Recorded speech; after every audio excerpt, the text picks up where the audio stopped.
Pengusutan kasus pagar laut Tangerang dimulai dengan pemeriksaan Kades Kohot dan kita akan bahas bersama dengan para narasumber Ketua Barisan Satria Nusantara Rofi'i Muhdis, Kuasa Hukum Warga Penggugat Muhammad Kozinudin, dan staf ahli Kapolri Arianto Sutadi. Selamat malam Bapak-Bapak. Selamat malam. Selamat malam. Ya, saya akan ke Pak Kozinudin terlebih dahulu. Bagaimana tanggapan Anda soal langkah Polri yang sudah memeriksa Kades Kohot? Apakah sudah sesuai dengan harapan Anda dan juga warga, mengingat Anda juga sudah memiliki list nama-nama tertentu?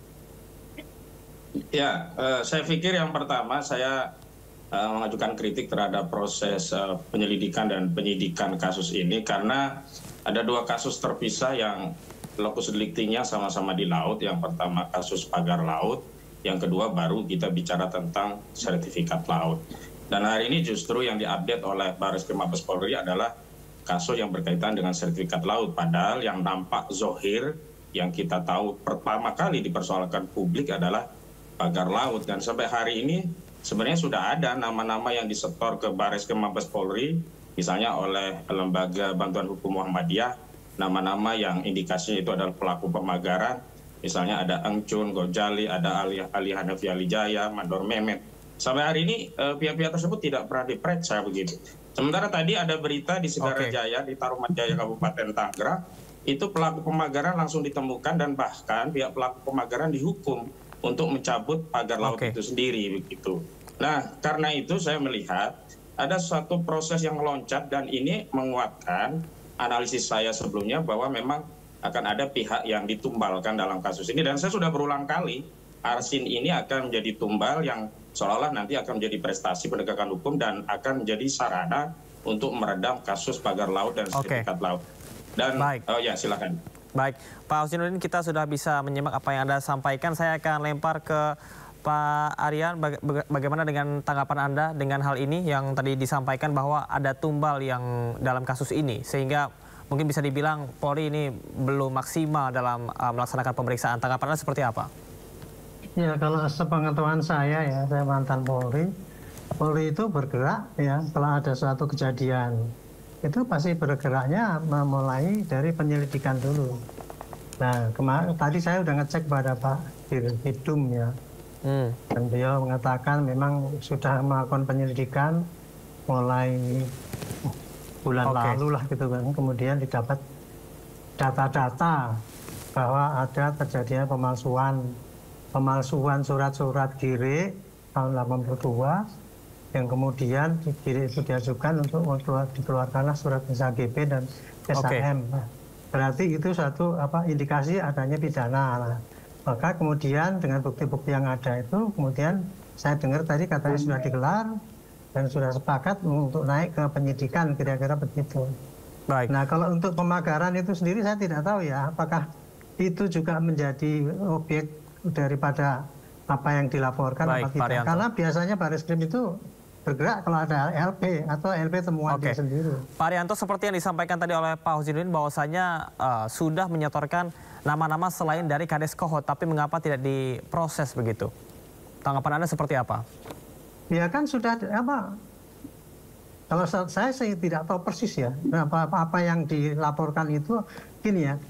Polisi itu menyelidiki itu bergeraknya pasti dari LP. Apa yang disampaikan di dalam LP itu apa sasarannya? Pasti jelas itu. Sasaran pelanggaran pidananya apa, dan itu akan disasar untuk mencari bukti-bukti yang ada gitu. Nah, ini kalau memang ada dua laporan, mungkin LP-nya yang kalau ada terpisah ya mungkin paling tidak LP-nya mungkin ada dua ya. Tapi yang saya tanyakan tadi hanya terjawab Pak Kohot itu diperiksa karena pemalsuan itu. Oke, baik Pak Arianto, saya akan ke Pak Rofi. Pak Rofi, apakah Anda setuju bahwasannya tadi disampaikan oleh Pak Kozinudin adanya tumbal dalam kasus ini? Ya, pertama saya sebagai Ketua Umum BKN yang mengawal kasus ini, saya mengapresiasi ya kepada Mabes Polri, Bareskrim, Brigjen Johandani, beserta timnya karena kerja sangat sungguh-sungguh ya. Jadi semua orang boleh menganalisa, termasuk Bang Kozinudin. Silakan menganalisa apa saja, tetapi yang pasti polisi dalam hal ini Dirtipidum sudah melaksanakan sesuai protapnya. Jadi melakukan penyelidikan sehingga nanti dari hasil penyelidikan terus kemudian kemarin juga penggeledahan. Nah nanti kita tunggu aja hasilnya supaya ini bisa, tentu setelah penyelidikan cukup 2 alat bukti pasti naik ke penyidikan. Jadi tidak semua ya, semua hukum yang ada di negeri ini tidak semua harus sesuai keinginan kita. Nah, institusi yang dipercaya dalam hal ini adalah Polri, kebetulan yang menangani adalah Pidum. Nah, mari kita berikan kesempatan, kita support terus, jangan disuudoni terus, karena ini merupakan langkah-langkah yang cukup bagus ya. Kalau berkaitan masalah pagar laut, mungkin masih proses juga, karena itu kalau pagar laut kan wilayahnya KKP. Tapi kalau masalah SHGB, yang terindikasi misalnya ada pemalsuan, kemudian ada penggelapan, sehingga yang seharusnya itu tidak muncul sertifikat kok begitu muncul. Nah, mari kita berikan ruang, kita berikan kepercayaan kepada Polri untuk menuntaskan kasus ini, gitu, sambil kita kawal, gitu. Ya. Baik, Mas Rofi, artinya menunggu proses hukum yang sedang berjalan. Saya akan ke Pak Sutadi berkaitan dengan tadi yang disampaikan, Mas Arianto.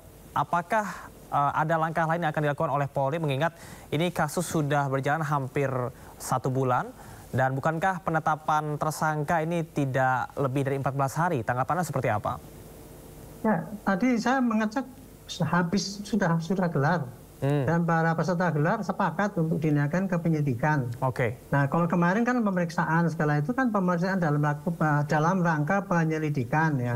Nah, besok ini kalau sudah ada naik ke penyidikan pasti pengiriman sprindik dan kemudian melakukan upaya-upaya paksa dan pemanggilan ulang, yang pemanggilan itu dalam rangka penyidikan. Itu nanti bahan-bahan untuk pemberkasan di pengadilan. Intinya artinya kalau polisi itu masih ada pelaporan masuk, ya itu akan dikerjakan dengan penyidikan dan kemudian akan diberkas dikirim ke pengadilan. Itu yang bisa dilakukan polisi ya cuman itu. Artinya Anda sepakat bahwasanya polisi ini masih sesuai dengan SOP dan juga prototip yang dijalankan begitu ya, Pak? Ya, sejauh Arianto? ini menurut saya sudah sesuai dan sudah dilaporkan kepada Kapolri dan sebagainya. Ya, saya akan ke Mas Sojinudin. Bagaimana tanggapan Anda bahwasanya polisi selalu berjalan ataupun juga bergerak sesuai dengan LP, dan juga menurut Mas Arianto dan juga Mas Rofi ini sudah sesuai dengan SOP dan juga prototip yang telah ditetapkan? Baik, ukuran objektif untuk kita jadikan parameter untuk menilai kinerja dari Polri apakah profesional atau ada masalah, itu adalah kita kaitkan dengan peristiwa apa yang dipersoalkan publik dan norma apa yang kemudian diterapkan dalam proses penyelidikan. Peristiwa yang dihebohkan publik kan yang pertama pemagaran laut. Di sana ada pagar laut yang bermasalah dan di sana ada norma yang dilanggar. Misalnya Polri bisa menetapkan ketentuan pasal undang-undang tentang lingkungan hidup. Di pasal 98 itu ada ancaman minimum 3 tahun, maksimum 10 tahun, bahkan dengan denda 3 miliar minimum, maksimum 10 miliar. Dan ini merupakan ranah penyelidikan dan penyidikan yang menjadi kewenangan Polri. Terlepas apakah nanti di Dirtipidum atau di Pititsus itu hal yang lain begitu. Nah, ini yang belum pernah dijawab oleh Polri. Yang kedua, berkaitan dengan kasus SHGB yang palsu itu, saya sudah tegaskan sebenarnya persoalannya tidak hanya di desa Kohot begitu. Ada 16 desa dan 6 kecamatan yang juga sedang berproses untuk melakukan sertifikasi laut untuk kepentingan oligarki properti yang akan menjadikan wilayah laut itu sebagai kawasan industri dengan modus melakukan reklamasi. Ini sudah dipersiapkan juga pasal-pasal untuk ke sana. Mereka akan mengacu pada ketentuan pasal 66 PP nomor 18 Mas tahun 2021. Tadi Anda sampaikan kepentingan oligarki properti. Anda bisa sebutkan secara langsung maksud Anda tertuju kepada siapa? Ini kan sudah tahu, Pak. Masyarakat itu tahu. Ini kepentingan Agung Sedayu. Itu kawasan laut itu akan direklamasi oleh Agung Sedayu. Nanti dalihnya itu adalah tanah musnah yang dalam ketentuan pasal 66 PP nomor 18 tahun 2021 memegang hak yang tanahnya musnah diberikan hak untuk melakukan rekonstruksi atau reklamasi. Tapi karena ini malah ketahuan jadi heboh lah publik gitu loh. Baik, Mas Sojinudin, tadi Anda sampaikan. Baik, kami sudah bisa mendengar apa yang Anda sampaikan ya mengenai oligarki properti dan ini tertuju pada Agung Sedayu Group. Tanggapan Anda, Mas Rofi? Ya saya kira berlebihan ya, karena semua itu kan diperlukan bukti-bukti yang kuat ya yang mengarah ke sana. Jadi saya kira lebih baik kita menunggu saja, jangan suudon dulu, tunggu saja hasil daripada penyelidikan, kemudian yang disampaikan oleh dari Polri tadi akan naik ke penyidikan. Nah nanti pasti akan ada pengembangan. Saya kira mungkin itu Mas, gitu loh. Jadi kita jangan terlalu berlebihan terlebih dahulu, suudon dulu. Jadi apalagi sampai menyebut nama PT Agung Sedayu ya, karena pagar itu dimulai dari 2014 gitu loh. Baik. Nah, jadi kalau saya sih lebih baik menunggu hasil daripada, kan ada voksinya masing-masing. Kalau berkaitan pagar laut itu KKP, kalau berkaitan ATR itu baik, Mas Rofi. SHGB dan lain-lain gitu ya. Oke, baik Mas Rofi, Bapak-Bapak kita akan simak terlebih dahulu berkaitan dengan penyidikan. Kita akan simak pernyataan dari Bareskrim Polri soal penggeledahan berikut ini. Saya sebagai saksi, sesuai haknya kita akan tetap mengedepankan praduga tak bersalah. Kita sudah memeriksa kepala desa. Selanjutnya nanti kalau alat bukti ataupun pemeriksaan sudah selesai, kami akan segera menggelarkan apakah ini patut ditingkatkan sebagai tersangka atau keterlibatan lainnya untuk dikembangkan dalam proses penyidikan lebih lanjut. Oke, proses dari penyidikan yang masih terus berlanjut, terutama berkaitan dengan penetapan tersangka yang akan segera dilakukan apabila seluruhnya sudah maksimal dan juga sudah lengkap. Bagaimana tanggapan dari Mas Hozinuddin berkaitan dengan hal tersebut? Ya, jadi saya sampaikan keterlibatan Agung Sedayu, Aguan, Antoni Salim itu bukan berdasarkan praduga atau tuduhan. Kami memiliki bukti-bukti dan saat ini sedang berproses di pengadilan. Nah, terkait data-data yang mengaitkan oligarki ini kan juga sudah diakui. Sertifikat itu akhirnya juga diakui punya Agung Sedayu Group melalui 2 anak usahanya. Nah sekarang kepentingan apa di balik sertifikasi itu? Kami melakukan kajian. Kaitannya itu adalah untuk jadikan asas industri properti dengan modus reklamasi menggunakan ketentuan pasal 66 PP nomor 18 2021. Dan itu juga didukung dengan pernyataan pihak Agung Sedayu dan pihak-pihak terkait yang bermain untuk kepentingan Agung Sedayu yang selalu bicara tentang soal tanah musnah, tanah musnah, tanah musnah. Itu adalah bagian dari skenario untuk melegitimasi industri properti dengan modus mereklamasi dengan label bahwa itu tanah musnah yang punya hak untuk dilakukan reklamasi. Nah, berkaitan dengan kasus pidananya, saya juga heran nih Polri biasanya itu kan mencari ancaman pidana yang maksimum. Kalau kita ke 263, 266 itu kan ancamannya cuma 6 tahun dan 7 tahun. Dan tidak ada denda. Padahal kita sudah rugi mengerahkan TNI, AL, kementerian dan lembaga untuk mencabut pagar itu. Kerugian kita besar sekali. Dan terakhir KKP hanya menyatakan akan mendenda 18 juta perak per kilometer. Kalau kita total dari 30 kilometer itu kan cuma 540 juta. Padahal kalau kita menggunakan pendekatan pasal 98 Undang-Undang Lingkungan Hidup, kita bisa dapat 10 miliar begitu loh. Nah ini yang kita sebagai rakyat itu bisa menganalisa, ini nampaknya ada skenario besar untuk menyelamatkan industri oligarki ini ketika ketahuan maling di tengah-tengah rakyat. Dengan cara apa? Melokalisir kasus hanya di Desa Kohot. Padahal pagar laut itu sekali lagi saya tegaskan ada di 16 desa dan 6 kecamatan. Di Paku Haji saja bukan hanya Desa Kohot, ada Desa Sukahati, Keramat. Kemudian ada Teluk Nagadi di Tanjung Pasir dan Tanjung Purung. Kemudian Sukadiri ada di Karangserang. Kemudian Kecamatan Kemiri ada di Karanganyar. Kemudian di Mau ada Ketapang. Kemudian ada di Kronjo itu ada di Kronjo dan Muncung yang kemarin rame ada demo karena sungai yang diuruk begitu. Nah, saya ingin tegaskan sekali lagi begini. Polri itu bukan berarti bekerja kemudian kita curigai, kita suuzoni, tidak. Kita memberikan informasi kepada institusi Polri agar apa? Data-data itu ditindaklanjuti. Nama-nama yang sudah kami sebut berulang kali bahkan sudah disetor oleh LBH Muhammadiyah ke Bareskrim Mabes Polri itu adalah nama yang sudah diketahui publik. Engcon Gojali, Ali Hanafi Ali Jaya yang itu berkaitan dengan pagar laut yang berhubungan dengan Aguan Agung Sedayu. Kenapa soal pagar laut ini kok nggak diketemukan pemagarnya? Sementara yang di Kabupaten Bekasi, yang di Tarumajaya, yang di Segarajaya tadi udah ketahuan dan dihukum suruh membongkar sendiri. Lah ini kok yang di Tangerang kita sudah capek-capek TNI suruh membongkar habis biaya, pelakunya kok nggak ketemu. Sekarang kita mau dialihkan soal sertifikat palsu. Nah fokusnya di situ. Saya khawatir itu menjadi cara untuk menyelamatkan penjahat besarnya dan nanti akan ditumbangkan penjahat kecilnya. Begitu. Setelah ini kita akan minta tanggapan dari Pak Arianto. Usai jeda berikut tetaplah bersama kami di Sido Prime. Pemirsa, masih di Sindo Prime, kita akan lanjutkan dialog pada hari ini berkaitan dengan kasus pagar laut. Tadi sempat disampaikan oleh Pak Hozinuddin berkaitan dengan polisi yang sepertinya kurang maksimal dalam melaksanakan pemeriksaan dan juga bagaimana proses dari kasus ini berjalan. Saya akan menuju ke Pak Arianto untuk tanggapannya seperti apa? Ya, zaman reformasi sekarang ini yang kayak gitu tuh udah biasa-biasa saja ya. Semua orang boleh menyampaikan pendapat menurut pandangannya sendiri. Itulah kebebasan bereformasi. Saya menghargai ya input-input yang disampaikan oleh para pengamat yang di sosmed maupun melalui media mainstream. Tetapi kita ya, negara kita itu negara hukum. Polisi itu tugasnya ada 3, Kamtibmas, pelayanan, dan kemudian Gakum. Kalau untuk melakukan penegakan hukum ada caranya, tidak saya naik sendiri. Dengar gini, kalau langsung, wah ini langsung tangkap, diperiksa, kemudian ini kalau nggak ada dipaksakan. Nggak bisa. Polisi itu kalau mau menegakkan hukum mesti ada caranya. Caranya yang nomor 1 adalah menerima input informasi. Menerima informasi dulu, dijajaki apakah informasi ini suatu kejahatan, suatu tindak pidana atau tidak.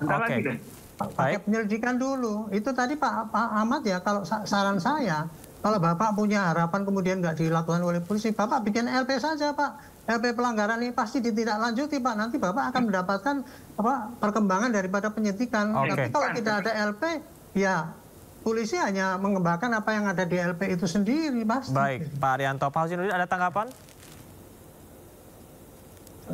Pak Arianto, yang kasus pagar laut itu LP internal polisi Pak, bukan dari masyarakat, pengembangan internal.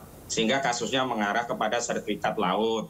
Sementara yang kita diskusikan selama ini Pak, saya diundang di media ini 3 kali, itu terkait pagar laut. Kemudian LBH Muhammadiyah itu sudah menyampaikan siapa indikasi orang-orang yang terkait pagar laut. Sampai hari ini tidak muncul penyelidikan yang mengarah kepada orang yang naruh pagar laut dan norma apa yang dipersoalkan terkait pagar laut. Nah ini meloncat Pak, saya setuju. Sertifikat laut itu adalah pelanggaran hukum, iya. Tetapi pagar laut itu juga pelanggaran hukum, sehingga urutannya pagar lautnya diusut atau paling tidak paralel diusut, sehingga semua yang pelaku kejahatan terkait kasus pagar laut dan sertifikat laut itu disanksi pidana. Mohon maaf Pak, saya bukan hanya ngamati, saya juga ada data-data dan saya memang kalau ada data-data sampaikan aja Pak, Bapak aja yang bikin laporan. Sudah, saya mengajukan proses perdata di pengadilan. Dan melalui forum ini saya menyampaikan agar institusi Polri juga menindaklanjuti input-input kita. Jangan sampai input yang sudah jelas tidak ditindaklanjuti, Polri justru gerayang-gerayang mencari hal-hal yang menjauhkan dari persoalan substansi. Saudara tadi juga menjelaskan tugas fungsi kepolisi itu kan nggak terkait substansi pagar laut yang kita diskusikan. Itu kan teori saja. Ya, sementara Bapak kami juga mendalami berteori fakta, menganalisa norma, membuat simpulan dan menjadikan itu sebagai materi gugatan. Di antara materi gugatan itulah kami sampaikan dalam forum ini. Jadi tidak sekedar pandangan atau pendapat, tapi pandangan dan pendapat. Bapak sudah menggugat, silakan aja Pak. Kalau ada pidana, bikin laporan ke polisi. Sudah dilaporkan oleh LBH Muhammadiyah. Nggak usah. LBH juga sudah laporan, Anda sendiri yang tidak terima laporan aja gitu. Oh itu supaya yang lain jelas Pak, gitu, kita kan lagi diskusi nih Pak. Kalau mau lapor saya nggak perlu hadir di forum ini. Kita kan diskusi, menyampaikan pandangan. Kok jadi jenengan kok begitu? Oke, baik. Mas Jangan sampaikan saja Mas Arianto. Nggak usah cari saya lapor. Jalur hukum. Kami ini paham cara lapor. Dan kami paham untuk tidak lapor, begitu Pak. Oke, baik. Mas Hozinuddin dan juga Mas Arianto, kami berikan waktu kepada Bung Rofi untuk menanggapi berkaitan dengan hal ini, silahkan. Oke, gini ya, yang disampaikan Bang Hozinuddin ini apa ya, menjas orang, menuduh reklamasi, menyebut nama orang, itu sudah politis, bukan penegakan hukum lagi gitu loh. Jadi nggak boleh Bang Hozinuddin ini semena-mena, seenaknya sendiri dilihat oleh Indonesia.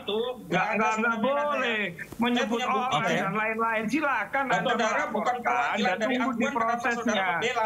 Nggak boleh begitu. Baik, kami persilahkan kepada Bung Rofi terlebih dahulu. Polisi. Bapak-bapak mohon izin. Nah itulah, tuh kan. Dia nggak mau mendengarkan. Padahal sudah dikasih kesempatan.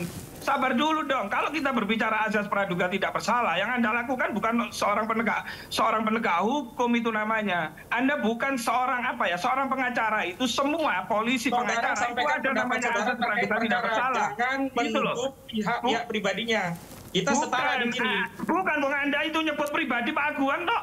Anda bukan saudara. Apa hubungan saudara dengan Aguan? ada. Izin reklamasi ada nggak?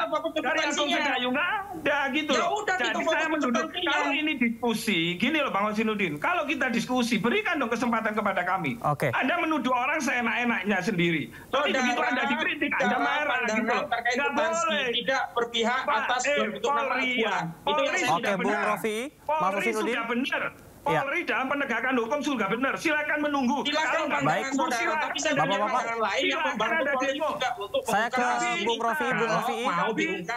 Tapi kalau mau pakai sinetron ya silakan. Anda ya harus tahu tidak semua negara ini diatur kalian. Nggak bisa begitu. Siapa yang mengatur? Saya berpandangan. Jangan sampai negara ini diatur oleh oligarki. Jangan sendiri menuduh orang gitu loh. Itu yang nggak boleh. Saya hanya berpendapat. Nggak boleh begitu. Itu bukan berpendapat. Itu saya kritik gitu loh. Nggak boleh begitu itu, nggak boleh. Buktikan dulu di hukum. Nggak boleh di atas konstitusi negara kita. Buktikan dulu di hukum. Tidak boleh Anda menyebut ini ada niat ini yang sedang menunggu. Dan hari ini saya menyampaikan pendapat diminta oleh host menyampaikan pendapat. Di mana kesalahan saya? Oke, baik. Bung Rofi dan juga Bung Hosinudin, kita... Ada gitu loh. Ada, itu yang saya kritik. Anda ini seorang lawyer. Baik, saya ke Pak Arianto, Bung Rofi dan juga Bung Hosinudin. Kita jeda sejenak. Saya akan coba untuk berikan kesempatan kepada Pak Arianto. Pak Arianto melihat tadi apa yang disampaikan Bung Rofi untuk menghormati proses hukum yang sedang berjalan. Sementara Bung Hosinudin juga menyampaikan bahwasannya data-data yang sudah dihimpun begitu dari LBH Muhammadiyah dan juga sebagainya. Ini artinya tidak sembarang menyebutkan nama orang. Tanggapan Anda seperti apa? Apa sebetulnya yang terjadi? Oligarki itu framing Anda aja. Oligarki itu nggak ada. Oligarki itu nggak ada. Anda membela Akuan di Indonesia nggak ada oligarki. Nggak ada, itu framing jahat Anda aja. Framing saja itu Anda membela Agung Sedayu. Kita tahu. Anda ada. Justru Anda membela Akuan bangun masjid banyak. Namanya nama lain, tapi Anda selalu membela kerja. Gak bisa, ya saya bela. Kenapa memang? Kenapa saya memang bela? Oke, baik Pak Arianto. Ya, mohon tenang sejenak Pak Rofi, Pak Hosinudin. Kita berikan waktu agar dialog ini berjalan dengan lancar. Ya, Pak Rofi, Pak Hosinudin. Iya, kami berikan kesempatan kepada Pak Arianto untuk menanggapi. Silakan Pak Arianto. Baiklah, kita sekarang berpendapat di TV, dilihat orang banyak, ya itu nggak apa-apa, bebas-bebas saja gitu. Saya juga menyampaikan pandangan saya sudah. Tapi intinya beginilah ya, kita harus mendidik pada rakyat ya Pak ya. Negara kita itu negara hukum. Semua aturan itu harus berdasarkan hukum yang berlaku. Jangan sampai kalah sama oligarki. Jangan kemudian ada oligarki itu framing Anda aja. Oligarki itu ada. Semua cara. Pak Hosinudin, Pak Rofi, tahan sebentar.